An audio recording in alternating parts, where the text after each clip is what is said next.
All right, today we're going to jump back in time, way back, over 2,000 years ago to ancient India.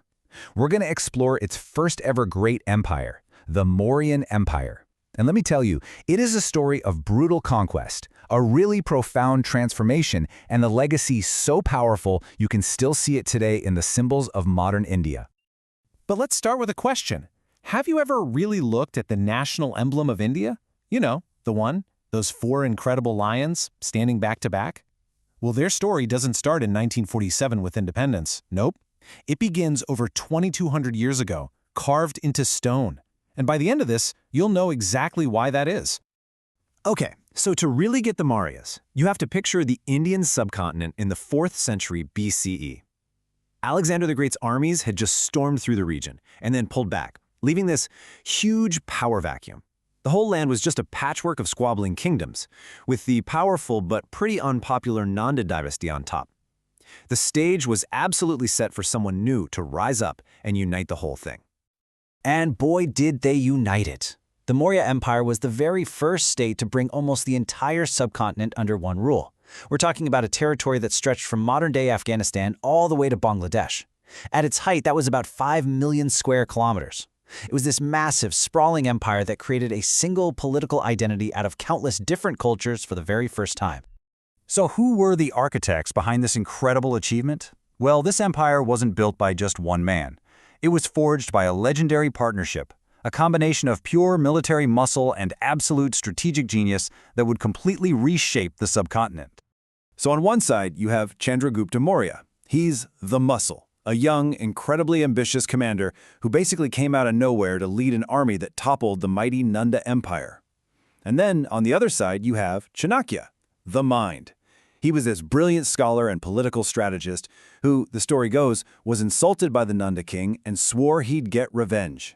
He found his champion in Chandragupta and became the kingmaker, the architect of the entire empire. He even wrote the Arthashastra, which is basically a manual on how to rule that people still study today. And their rise to power was just stunningly fast. Around 321 BCE, they take the Nanda capital, the heart of the old regime. Just a few years later, they've pushed out the Greek governors that Alexander the Great had left behind. And then by 303 BCE, they go head-to-head with one of Alexander's greatest generals, Seleucus Nicator.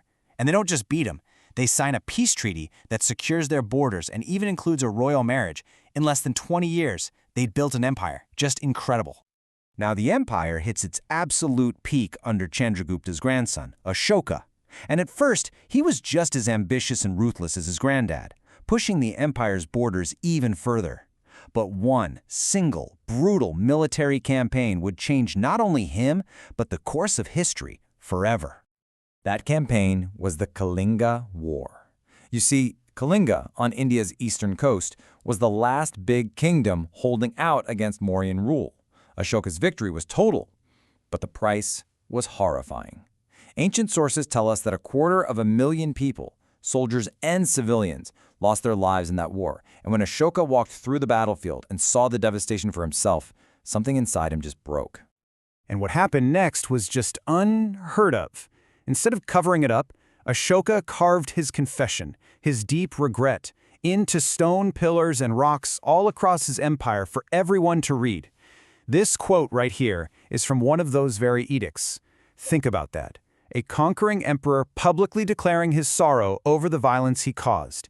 It was a completely revolutionary act. So this personal crisis led to a complete 180 in how he governed.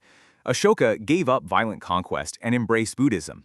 He rolled out this new policy he called Dhamma. Now, this wasn't about forcing a new religion on everyone. It was more like a moral code for his empire, promoting nonviolence, tolerance for all faiths, respect for elders, and the well-being of his people. He went from being a conqueror by the sword to trying to be a conqueror by faith and morality. Okay, so you've got this massive, diverse empire, first built by force and then ruled by this new moral code. But what about the nuts and bolts? How did the Mauryas actually run this huge territory day to day, both before and after Ashoka's big change of heart? Well, it turns out they had a surprisingly sophisticated and centralized system. You had the emperor at the very top, of course, but he was advised by a council of ministers. The whole empire was chopped up into provinces, usually run by royal princes to keep things loyal. All of this was backed by a gigantic army, complete with thousands of terrifying war elephants. And holding it all together, Chanakya's playbook, the Arthashastra, describes this massive network of spies and officials, plus total state control over key resources like mines. It was a well-oiled machine, really designed for control. Which brings us to a huge question that historians still fight over. After Ashoka gave up war, did his new policy of peace accidentally plant the seeds for the empire's downfall? Did Dhamma end up making the Mauryas weak? Yeah, the answer isn't simple.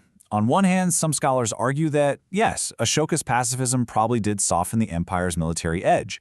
Others point out that the traditional priestly class, the Brahmins, might have been pretty unhappy with the royal court's big shift toward Buddhism.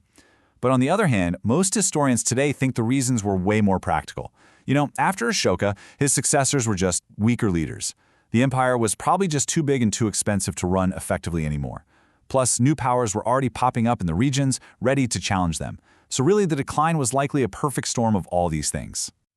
So in the end, the empire did fall apart around 185 BCE. So what's left?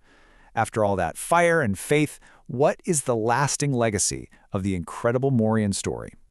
For me, it boils down to 5 huge points. 1, they showed it was possible to unite the vast, diverse subcontinent, creating a blueprint for every empire that came after. 2, strategy is everything. That combo of Chandragupta's muscle and Chanakya's mind was just unstoppable. 3, Ashoka's story is this timeless lesson that leaders can change and that a legacy can be completely redefined by remorse. 4, the whole idea of Dhamma was a radical new way to think about governing with ethics.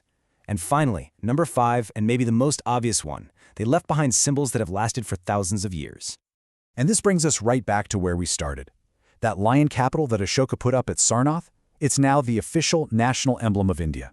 And that wheel at the bottom of the capital, the Dharma Chakra or Ashoka Chakra, that's the symbol right in the center of India's national flag today. The legacy of the Mauryas isn't just in some dusty history book, it's a living, breathing part of a modern nation's identity. And that leaves us with one last thing to think about. It's not just about the symbols, right?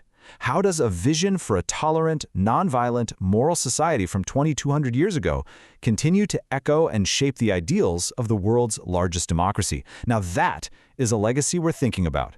Thanks for joining me.